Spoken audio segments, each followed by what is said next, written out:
முத்துராமலிங்க தேவரை கொண்டாடக்கூடிய இளைஞர்கள், சமூகத்தை சார்ந்த தலைவர்கள் இந்த வரலாறு தெரியுமா?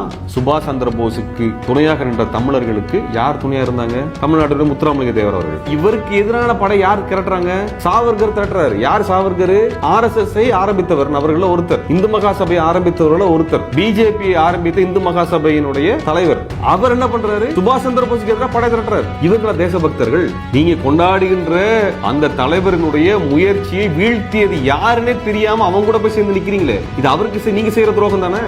சுபாஷ் சந்திர போஸ் தமிழர்களை திரட்டி இந்தியாவின் மீது படையெடுத்து வெள்ளையர்கள் விரட்டுவதற்கான யுத்தம் நடத்தினார். இந்திய தேச ராணுவம், INA நம்ம எல்லாத்துக்கும் தெரிஞ்ச விஷயம். அதுல மிகப்பெரிய அளவுக்கு போய் பங்கெடுத்தது மலேசியா, பர்மா பகுதியில் இருந்த தமிழர்கள் தான் நின்னாங்க. அவர்கள் இந்தியாவுக்குள்ள படையெடுத்து வந்தபோது பிரிட்டிஷ் படை சண்டை போட்டது, மிகப்பெரிய நம்ம ஆட்கள் இறந்து போனாங்க. அப்ப இந்தியாவை பாதுகாப்பதற்கு பிரிட்டிஷ் கிட்ட படை இல்லை. அப்ப இந்த பிஜேபியை ஆரம்பித்த தாய் கழகமான இந்து மகாசபையை துவக்கிய, RSS துவக்கிய சாவர்கர் என்ன பண்றாருன்னா 1942 பிரிட்டிஷ் இந்தியாவை, பிரிட்டிஷ்காரர்களை பாதுகாக்க வேண்டும். இந்த நாட்டின் விரோதிகள் நாட்டின் கிழக்கு பக்கமாக படையெடுக்க வர்றாங்க.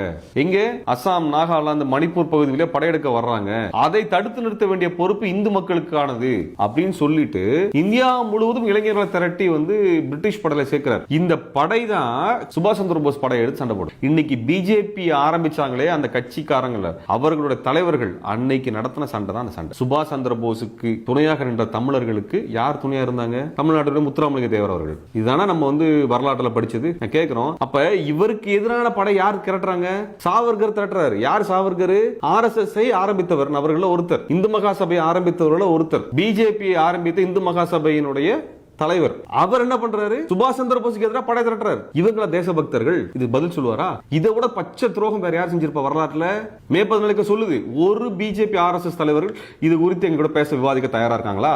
இந்த நாட்டை காட்டி கொடுத்தது மட்டும் இல்ல, சுபாஷ் சந்திர போஸை காட்டி கொடுத்தவங்க இவங்க தான். சுபாஷ் சந்திர போஸ் படையில இருந்த தமிழர்களை காட்டி கொடுத்தது, கொன்னது இவங்க தான். இவங்க உருவாக்கிய படை தான். நாங்க வெளிப்பட கேட்கறாங்க, பிஜேபி ஒருத்தர் பேசட்டுங்க என்கிட்ட, வெளிப்பட சேலஞ்ச், ஓப்பன் சேலஞ்ச் நாங்க வைக்கிறோம். யார வேணா உங்களுடைய RSSல மிகப்பெரிய வரலாற்று அரசு யார வேணா கூட்டிட்டு வாங்க, இந்த தகவலை சொல்லுங்க பாப்போம். முத்துராமலிங்க தேவரை கொண்டாடக்கூடிய இளைஞர்கள், சமூகத்தை சார்ந்த தலைவர்கள் இந்த வரலாறு தெரியுமா? படிங்க, அதான முக்கியம். நீங்க கொண்டாடுகின்ற அந்த தலைவரினுடைய முயற்சியை வீழ்த்தியது யாருன்னே தெரியாம அவங்க கூட போய் சேர்ந்து நிக்கிறீங்களே, இது அவருக்கு நீங்க செய்யற துரோகம் தானே? தயவு செஞ்சு வரலாறு படிக்கலன்னு வச்சுக்கோங்களேன், நமக்கு யார் போராடினாங்களோ அவங்களுக்கு எதிராக நம்ம நிற்போம். அம்பேத்கருக்கு எதிராக இந்த கும்பல் தான் இருந்துச்சு, பெரியாருக்கு எதிராக இந்த கும்பல் தான் இருந்துச்சு, மகாத்மா காந்திக்கு எதிராக இந்த கும்பல் தான் இருந்துச்சு, முத்துராமலிங்க தேவர் அவருக்கும் எதிராக இந்த கும்பல் தான் இருந்துச்சு, காமராஜர் கொலை செஞ்ச முயற்சி இந்த கும்பல் தான். சொல்லுங்க பாப்போம், யார் நல்லது, ஏதாவது ஒரு நல்ல வேலையை பண்ணிருக்காங்களா? இலக்கியத்தால் ஒன்றுபட்டு உறுதி கொண்ட மக்களே வரலாற்றை படைப்பார்கள்.